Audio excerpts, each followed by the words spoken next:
Hola alumnos de Técnicas Psicométricas Cátedra 2, Facultad de Psicología, Universidad de Buenos Aires. Este es el video número 4 acerca de la batería infantil y acerca de un ejemplo de construcción de una herramienta psicométrica. En el video anterior habíamos visto las cuestiones en relación con la maduración visomotriz y los aspectos de maduración visomotriz particulares que se miden en el test de Bender, y luego en este video vamos a referirnos a otras vías de información que este test nos proporciona. Al hilo de la maduración visomotriz y ya habiéndola definido y habiendo examinado sus características, podemos decir que cuando nos encontramos con un caso en donde los 4 errores que mencionábamos en relación con la madurez visomotriz que debemos esperar en edades tempranas, que son la rotación, la distorsión de la forma, la integración o desintegración, como lo quieran llamar, y la perseveración.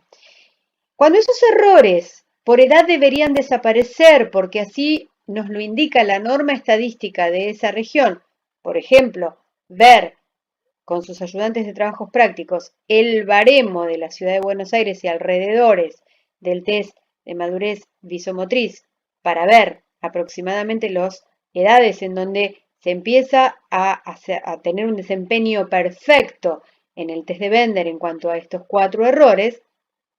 Si esto no sucede y si los errores en ciertas edades no desaparecen, o si en ciertas edades en donde todavía no deberían haber desaparecido todos, aparecen demasiados errores en relación con lo esperado según el baremo. ¿Por qué el baremo marca una tendencia? Porque el baremo está construido sobre una muestra de sujetos con las mismas características sociodemográficas que el sujeto que yo estoy evaluando.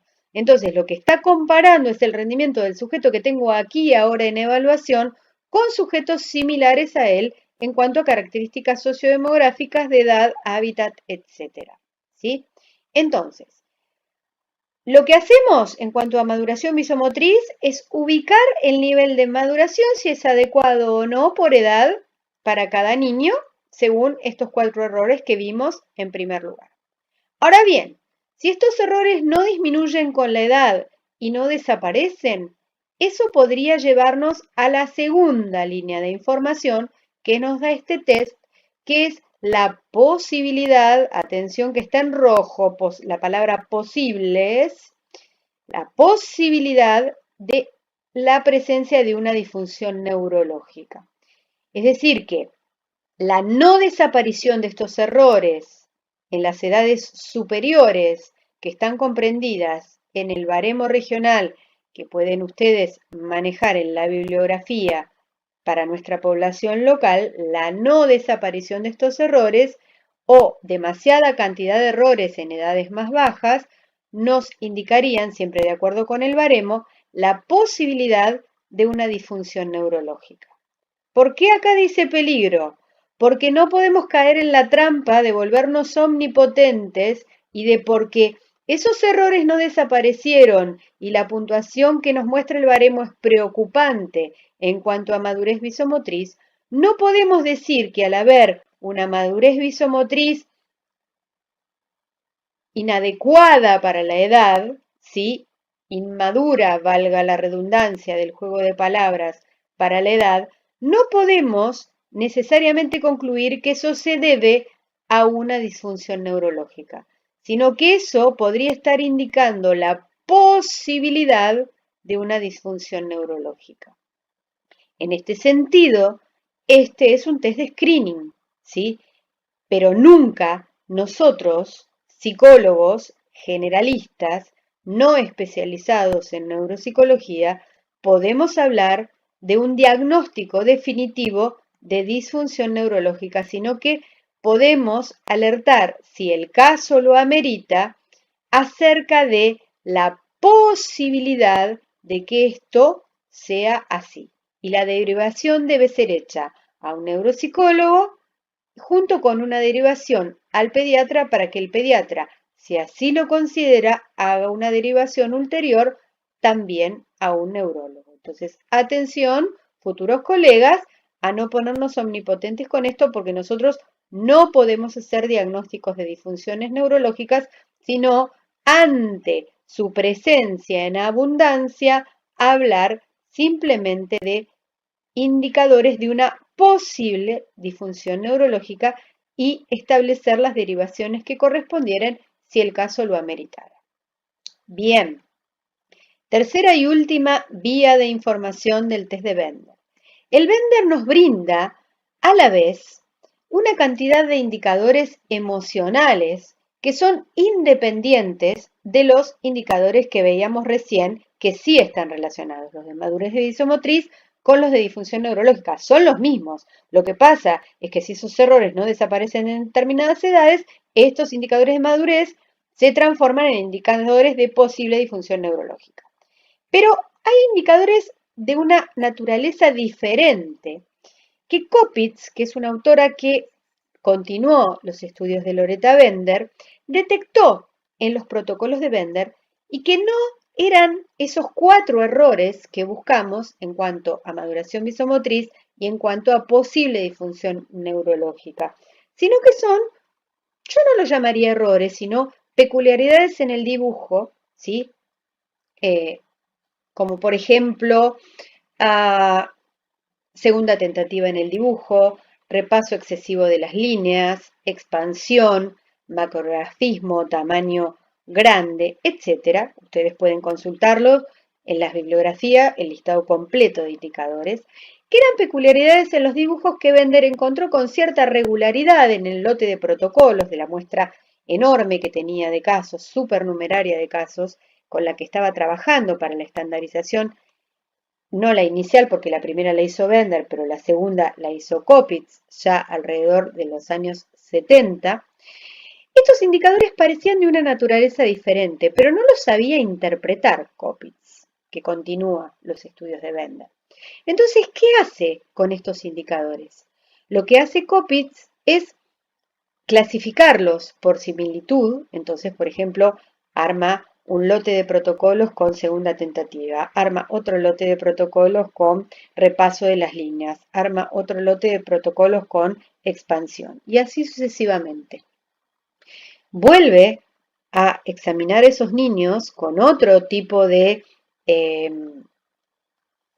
herramientas, otros tests, otro tipo de dibujos, horas de juego, entrevistas con los padres, entrevistas con los docentes, y encuentra fortuitamente que cada uno de esos indicadores remitía a cuestiones emocionales. Es decir, que había una correlación entre la presencia del indicador emocional en el dibujo y determinadas características emocionales que el niño presentaba en el nivel del comportamiento. Por ejemplo, el tamaño grande indicaba la tendencia a la impulsividad. En general, no en todos los casos, pero en general indicaba una tendencia a la impulsividad. Lo mismo que la expansión.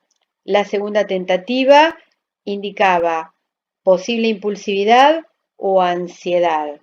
El tamaño pequeño indicaba ansiedad o correlacionaba con ansiedad. Correlacionaba, para ser más precisa. Entonces, como había una correlación, es decir, en los niños con tendencias al comportamiento impulsivo aparecía el indicador, por ejemplo, de tamaño agrandado de las figuras, esto no quiere decir que uno sea la causa del otro, sino que aparecían estos dos indicadores correlacionados. El comportamiento por un lado de la impulsividad y por el otro lado el indicador en el dibujo de tamaño grande de la figura. Como en muchos casos esto se daba, entonces se llega a la conclusión de que un tamaño agrandado del dibujo podría ser un indicador de una dificultad emocional de tipo impulsiva. En ninguno de estos casos podemos estar seguros 100%, por eso reitero, se trata de un screening. Hay que correlacionar con otro tipo de información, hay que unir con otro tipo de información y hay que hacer, digamos, toda una integración de la información completa que nos da la batería. Primera cuestión. Segunda cuestión fundamental. Si ustedes leen atentamente la lista de indicadores emocionales que Coppitz prevé en la bibliografía, van a encontrar que ninguno de ellos es demasiado grave, ¿sí? Cuando se habla de impulsividad, no estamos pensando en Jack el Destripador, sino que estamos pensando en un niño que no piensa demasiado antes de actuar y, por ejemplo, se olvida de resolver un paso de un problema en la escuela y entonces no puede resolver el problema porque hay un paso que no resolvió, ¿sí? Entonces, ninguno de estos indicadores presenta gravedad y nos da alguna idea, ¿sí?, de qué les puede estar pasando a este niño en el momento de ejecutar la tarea. Es lógico, de todos modos, que la ejecución de la tarea implique cierto crecimiento de la ansiedad o cierto aumento de la ansiedad, porque todos sabemos cuando estamos siendo examinados y esto nos produce ansiedad. Pero si encontramos una cantidad importante de indicadores que además se repiten a lo largo de toda la batería y también se nos da información sobre correlatos comportamentales relacionados en la entrevista, pues entonces recién ahí le damos importancia. Volviendo entonces al principio, ¿qué evalúa el Bender? Madurez visomotriz, definida como lo vimos en el video anterior, indicadores de posible disfunción neurológica si esta maduración visomotriz es deficitaria según edad, e indicadores emocionales que nos pueden dar alguna idea de estos aspectos en cuanto a qué le está pasando al niño en este momento. Ninguna de la evidencia, de estos tres tipos de evidencia, en un caso concreto, es concluyente porque se trata de un instrumento de screening que debe ponerse siempre a la luz del resto de la información recabada en la batería. Muchas gracias y vamos a pasar al próximo video sobre el DFH o dibujo de la figura humana.